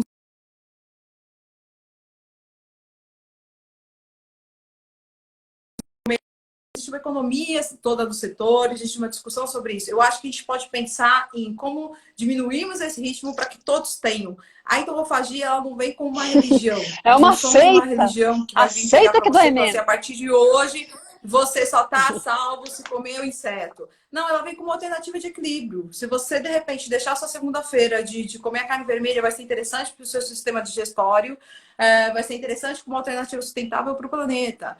Vai ser interessante porque talvez todo mundo diminuir um pouco essa demanda, o preço seja mais acessível para todos. Então, eu acho que são alternativas Eu ia inteligentes de indicar, alimentação. o filme, né? O A Bugs, entomofagia. mas vou indicar mesmo que não esteja disponível. O Bugs, uma viagem Ah, mas isso é bem gastronômica, foi interessante. uma incursão de dois membros da equipe do René Redzepi. Eles fizeram um documentário, eles têm uma equipe de Uhum. pesquisa e desenvolvimento e de inovação, quer dizer, pesquisa, desenvolvimento e inovação são os setores que andam juntos, inovação é por fim, né? É a equipe criativa dele. Viajaram o mundo atrás de insetos comestíveis e úteis à gastronomia. Descobriram coisas incríveis e outras nem tanto. Aliás, um deles, para não dar spoiler, desiste de trabalhar com isso, porque vê que tem uma lógica um tanto perversa em alguns lugares. Ele se incomoda e acha que não vai ser esse rolê o rolê dele. O outro chefe, ele trabalha com isso, se não me engano, até hoje. Quer dizer, são discussões postas, né? Assim como tem gente que, eu não vou deixar de comer carne para virar vegetariano. Tá, ou perguntam para o vegetariano, o que você come? Todas as outras coisas que não carne. Coisas, né? Eu acho que tem essa discussão está posta, ela anda junto com a discussão sobre o que comer num futuro nada distante, quer dizer, muito factível, como o André falou, é um tempo presente. O que a gente tem que ponderar é até que ponto é viável e sustentável e de que maneira a gente vai fazer isso. Aí a gente volta ao ponto inicial dessa live, né? Então vamos lá. A gente tem hoje as nossas agropecuárias, que são nossas culturas hoje de criação de animais, elas utilizam extensão territorial e utilizam grande quantidade de água, né? Então a gente tem aí um consumo. A gente até brinca, né? Precisa Se você de soubesse o quanto um boi, para ele ter o peso e a arroba que é para corte, tomou de água, utilizou da água, de recursos naturais, aquela torneira que você fechou, ela é insignificante, né? Toda economia que você faz numa vida é insignificante. Isso não é uma crítica, porque eu não sou contra a um carne outro jeito vermelha, de eu como carne pensar, vermelha. Na verdade, talvez a gente pensar que talvez a gente não tenha esses recursos naturais eternamente da maneira que nós temos hoje. Os insetos, eles consomem muito pouco espaço e muito pouco consumo de água, né? Dentro de uma criação segura, dentro de uma criação para escalas, né? E as farinhas de insetos, que são a base de grilos, de tenébrios, que são as larvas, que são insetos seguros, são insetos que você pode criar em escala, elas não têm gosto. Então, você pode acrescentar essa farinha, que são proteínas que você tem zero teor de gordura, alto teor proteico, de dobro e quádruplo até de uma carne que você está acostumado a comer, dentro de uma dieta. Então, de repente, um pão que você vai inserir parte dessa farinha com a farinha de insetos, de repente uma massa, uma pasta que você vai inserir essa farinha de insetos, substitui uma proteína que você pode estar consumindo, que faz até mais sentido dentro do seu sistema digestório. Então, de repente, na sua segunda-feira, você se dedica a essa prática. Então, a entomofagia ela vem com esse tipo de solução, porque ela é sustentável para o meio ambiente, ela consome pouquíssimos recursos naturais na sua criação, ela é um investimento barato Em se perto dos outros comparando, investimentos, então ela traz uma oportunidade de negócio para as pessoas que não têm, não são grandes reis da terra e até mesmo da parte de plantações enormes de soja, não estou criticando, mas são pessoas que têm uma condição financeira importante, mas você pode trabalhar com alternativa de negócios para as pessoas que são menos desprovidas de investimentos, e você traz isso em escala rapidamente. Então, eu acredito. E por que escala rapidamente? Porque mais pessoas passando fome, precisamente, pessoas 1/8 do desnutridas, mundo pessoas que vão tá precisar. sem ter o que comer, né? Quer dizer, a pandemia ela só fez a gente pensar nos extremos, né? A gente vive na era dos extremos. Quer dizer, tem algumas alternativas Exatamente. postas, quer dizer, e esse profissional com múltiplas competências, ele tem que ser sim mente aberta, como alguém colocou agora no começo da live, né, na hora que a gente abriu, quanto mais competente for, mais Uhum. open-minded, mais mente aberta for para entender novas possibilidades, melhor cozinheiro vai ser. Né? E sem ser o cozinheiro conceitual, que fica Sim. só adulando regra e tal, ele tem que arrumar solução. Né? Eu acho que vai ser, na discussão que está posta, André, acho que a gente pode ter os resilientes aí, para a gente ir encerrando. A discussão que está Uhum. posta é o que a gente vai poder fazer em termos globais, se quiser localmente, né, uma coisa bem piegas, bem anos 90, a frase clichê, né, haja localmente pensando globalmente, mas parar de consumir coisa que vem da China, né, isso vai ser um pouco difícil, mas assim, essas distâncias, essas lonjuras de consumo não são razoáveis mais. Né? Se eu posso consumir do meu produto, por isso que eu falei que é piegas, mas tem um produtor do meu lado, por que eu insisto em querer um importado como eu fazia nos anos 90? Né? Não é razoável, a gente tem que suportar muito mais agora, em época em que a economia nossa foi derretida, né? A nossa só não, nossa Brasil, mundialmente, a gente tem uma economia derretida, ou a gente se suporta, né? Ou a gente vai continuar exportando os nossos commodities, que é o que o Brasil, no caso, sabe fazer muito bem, é o que a gente tem, porque a gente não tem indústria, e a nossa indústria de serviço também está ferrada, né? Lamento, mas só sobrou commodity mesmo, gente, só que merda. E consome internamente. Não, mas né? Ou então, É que eu sou não, super não sou positiva, negativa, ela é gente. toda negativa, Né, eu tem sou que bem falar as branca, é coisas, né? Eu sou diferente. positiva também, gente, mas tem que lembrar das coisas, né? Ó, tem uma coisa também que o Marcelo está escrevendo aqui, Isso, reaproveitamento integral dos sem alimentos em alta. desperdício. Realmente isso é. E o que isso tem a Deixa ver eu com a virar aqui. entomofagia? A entomofagia é porque essa produção de insetos, os insetos eles podem absorver parte do nosso resíduo orgânico Bioenergia. descartado. Então, parte da alimentação dos insetos hoje, ela já pode vir como também uma geração nova de uma nova proposta do consumo de resíduos. Então, os insetos se alimentam, as minhas baratinhas, tal. Então, eu vou comer uma fruta, aí tem uma partinha que de repente eu vou tirar ali, eu deixo, coloco para alimentação dos insetos. Então, os insetos eles se alimentam de resíduo orgânico. Isso pode ser uma solução também para a distribuição e para o melhor aproveitamento de folhas, Economia circular, né, cascas que a Andréa? gente pode ter. É o raciocínio Reutilizando. lógico de economia circular, quer dizer, você vai produzir um certo insumo, quer dizer, você aproveita ele de ponta a Sim, ponta, dá para o restaurante é, fazer com cascas ou com resíduos de bananeira, por exemplo, de folha de banana, se utiliza muito, faz um jogo americano de mesa, faz um utensílio, sim. faz outras coisas, quer dizer, né? Sim, Sim, mas já faz você tem um resíduo que de compostagem, repente ali já não sim, dá mais para você eles dão aproveitar conta. dessa maneira, os insetos eles consomem. Né? Exatamente. O que é legal também é que é É, interessante a gente falar em grana, né? Como você falou, todo mundo quer ganhar dinheiro. Então a gente tem hoje de investimento mundial cerca de 8 bilhões estimados até 2030 para a entomofagia, né? Por que eu te falo isso? Porque os países nórdicos e até realmente Suíça, Suécia, elas não têm essa propensão de carne vermelha como nós temos. Inclusive lá a gente tem até consumos de carne vermelha que nós não consumimos, né? Carne de cavalo, outras fontes de proteína ali, porque eles não têm essa abundância que nós temos. E eles têm falta de proteína. Nutrição, né? Então você vê, é uma demanda diferente. Então eles já trabalham com os sneakers, que são aqueles salgadinhos, as larvas com sabor. Na Finlândia, minha amiga que mora na Finlândia falou que eles estão super habituados a comer. Que Doritos que nada, gente. Doritos está fora de moda, demodê, total. Que nacho. Queijo nacho de milho transgênico? Não.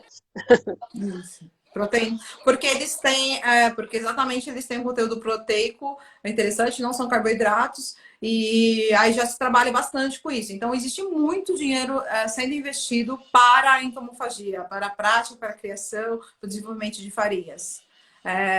Eu acho que até aqui uma pessoa também colocou sobre compostagem. Realmente, as minhocas trabalham com compostagem de alimentos de resíduo orgânico, mas os insetos que forem criados em escala para as farinhas também se alimentam de acho que a gente pode ir fechando. A Cá colocou aí, né, chefes, basicamente restaurante sustentável futuro, né? É o futuro, sim, sustentável para valer, não só no gogó, entendeu?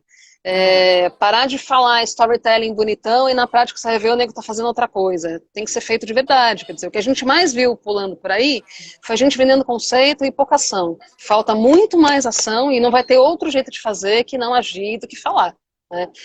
Tem mais alguém mandando aí.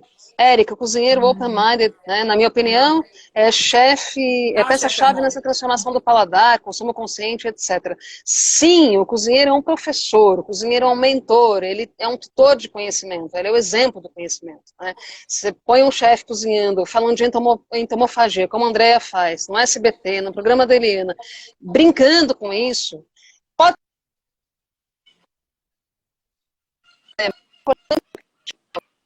ser dito. Né? Não, tava falando, tem que ser colocado, né? Você brinca e fala as coisas, né? Tem que ser dito, né? Então, dizendo, você faz de uma forma divertida, bem-humorada, etc., que é a pegada do programa, a proposta e tal, mas está sendo dito, né? O que não dá para fazer, alguém colocou. É uma brincadeira, as pessoas até elas ficam com medo, mas eu já tive pessoas que não gostaram de que comeram, de repente, de um miúdo, de um órgão, de um animal de sangue quente, de um mamífero. Isso, mas eu nunca tive uma repercussão negativa de alguém que comeu inseto. Nunca houve isso. Inseto. Para mim, o mais difícil de comer é esse aqui, que é o bondegui, que são latinhas que só te vendem assim na Coreia, saborizadas, sabor galinha, carne e tal, é engraçado, que são pulpas de bicho da seda. Para mim são as mais difíceis do palato de comer, porque elas são um pouco amargas, tem gosto de barro. Agora, do restante, e que são assim, os mais tranquilos, grilos, tenébrios, eles têm um sabor muito próximo das castanhas, então é difícil.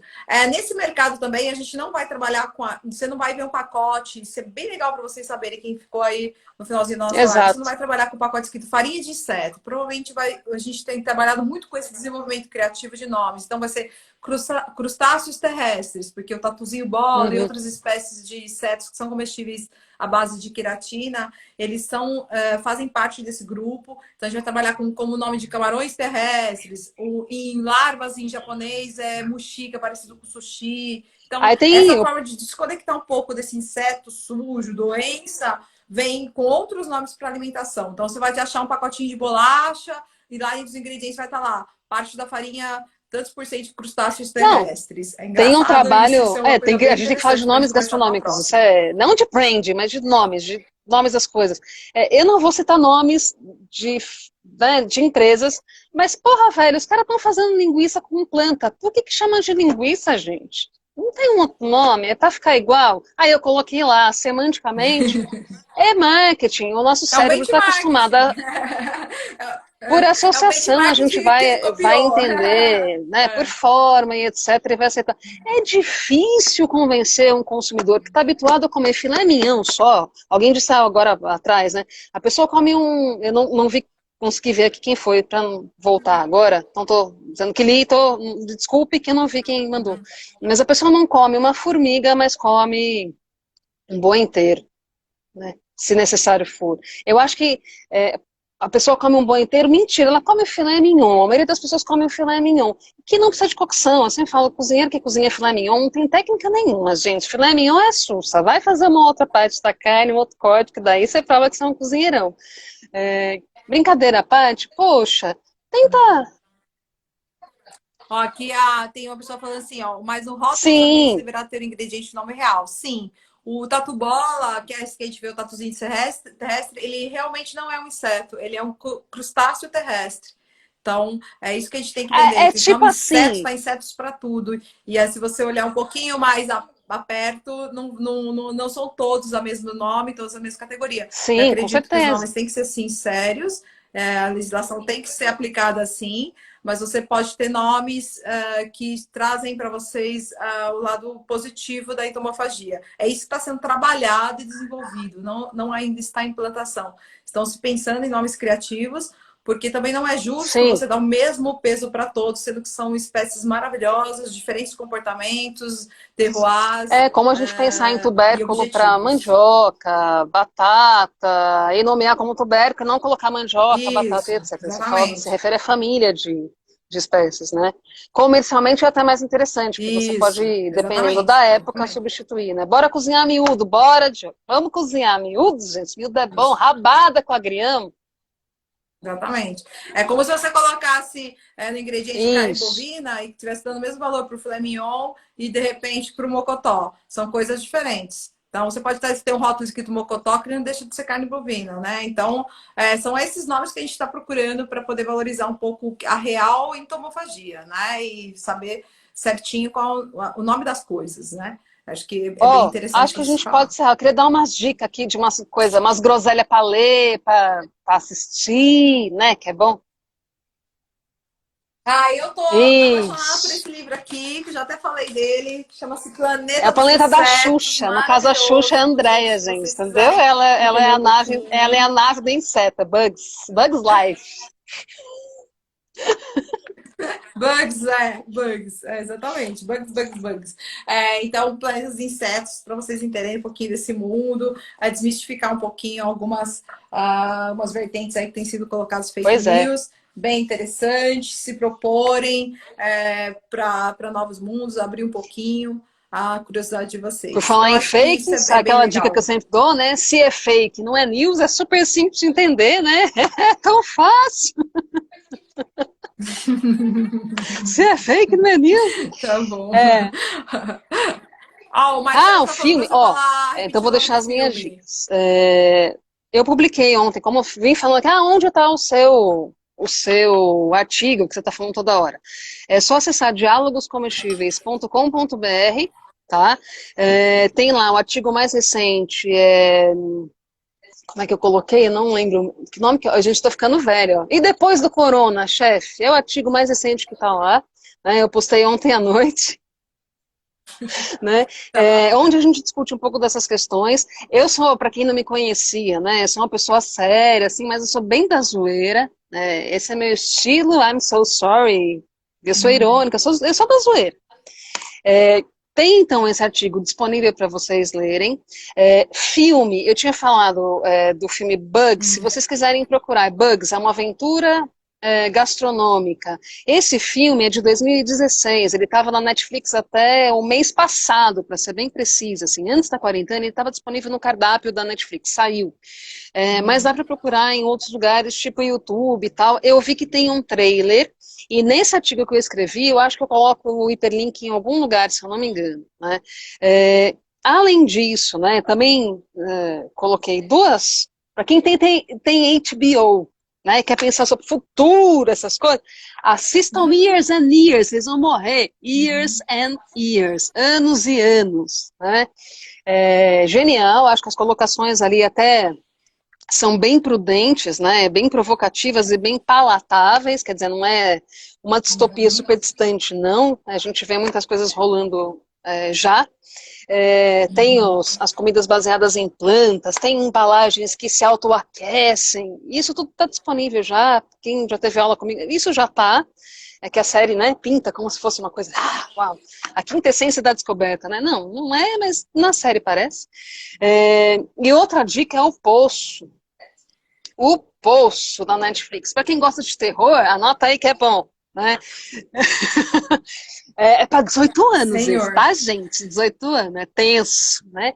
Mas falam sobre comer e fala sobre desigualdade social, quer dizer, tem muitas alegorias, muitas metáforas lá. Fica a dica também de assistir o Poço. E de livro, sempre, né, livro. Duas coisas para quem gosta, ó. Como eu tô lendo eles, lê meu artigo, que é mais legal. A gente já vai falar até amanhã. Você perguntar tudo que a Erika tá lendo. Esse aqui é massa, até amanhã ela dá dica pra vocês. O Gosto como Experiência, do Nicolás Perulo. Tá? Compra esse, André. Amazon entrega, ó. Muito bom. O Gosto como Experiência. Vou comprar. Como chama? Ah, que legal, adorei o nome. Bem misterioso, assim. Gosto como experiência. Esse fala mais do viés antropológico, da estética do gosto e tal. E aqui, ó, no Tempo das Catástrofes, da Stan Getz, ela fala sobre essas questões de pandemias e como a gente come, essas viradas climáticas. A discussão é essa. Aqui é filosofia e aqui é antropologia e filosofia. Mas os dois são legais, tá? Não é papo mala, não. Quem quiser emprestar, já tem Parece legal. A gente está estudando, né, Fia? Mas estuda aqui. Tô vendo. Acho que é isso, ó. Tá bom. Valeu, meu povo. Tá ótimo. Gente, muito obrigada. O pessoal também falou assim, primeiro chefe que trabalhou com insetos aqui. O primeiro contato que eu tive no Brasil foi com o chefe Thompson Lee, que é maravilhoso. Isso foi em 2001 aqui no Brasil. Foi a primeira vez que eu ouvi falar sobre isso. Não tinha trabalhado com isso ainda. Fui pupila desse assunto com ele. Nunca mais larguei desde 2001 em entomofagia. Eu acho que eu brinco assim, o primeiro chefe que trabalhar com inseto na gastronomia para mim foi João Batista, né? E eu acho que a discussão é se vamos ter uma boa alimentação para todos, acessível, né? As pessoas dizem, André, você é a primeira. Eu tô assim, muito fora dessa coisa de ego, assim. Eu não quero ser a primeira menina que falou, eu fui a primeira que trabalhei com insetos. Não, por um acaso na mídia estou fazendo essa parte, por um acaso tem um crachá de mídia, porque onde eu posso falar um pouquinho daquilo que eu amo e que eu acredito. Então, não tenho nenhum apego a rótulos nesse sentido. Espero trazer conhecimento para todas as pessoas em todas as classes sociais. Eu acho que isso é muito importante para nós, somos professores. Um beijo, ó. Tem o Reginaldo que trabalhou com a gente lá também. Um beijão para você, Gabi, Marcelo, que eu adoro. Eu queria trazer o Marcelo também para a USP. Um tempão fiquei tentando trazer. Agora vamos ver as oportunidades aí para frente. Valeu, gente, muito hein? Obrigada, Érica. Sempre aprendo com você, pessoa inteligente. Você é muito inspiradora. Sou apaixonada por sua energia de pessoa. Eu adorei também. Eu acho que... João Batista, kkk. Valeu, pessoal. Importante essa live aí. A gente não dá receita de nada, a gente dá receita de alegria. Deus me free. Beijo pra todo mundo. Manda mensagem, viu? Escreve no blog. Manda nudes.